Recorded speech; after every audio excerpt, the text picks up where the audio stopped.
how different is this variant from the one we already know?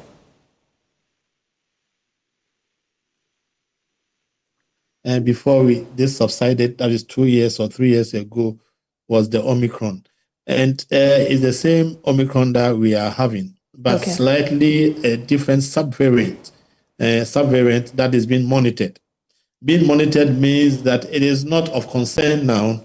We are looking at how is doing in terms of its severity when it comes to diseases that it causes. So now it is milder. It is not as severe as we should be more or less being careful of. But what it's about this Omicron is that it is highly transmissible. That means it can spread very fast. Right. But when it comes to disease severity, it's quite mild for now. Yeah. Would you say the numbers that we are recording, it's serious? I mean, you've talked about the Ashanti Volta regions. We also know now the University of Ghana, parts of Greater Accra region.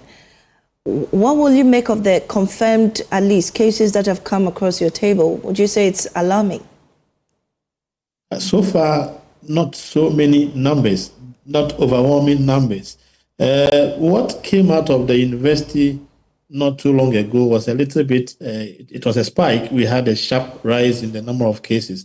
But what we are seeing in the other regions are not astronomically high numbers that we should be so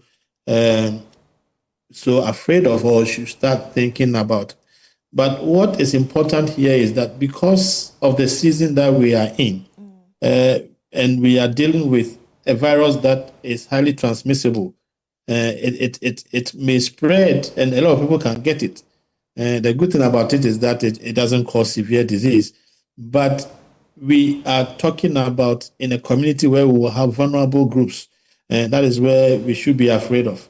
Yes, we are talking about not causing severe disease, but spreading very fast and getting a wider scope of people, within a short time.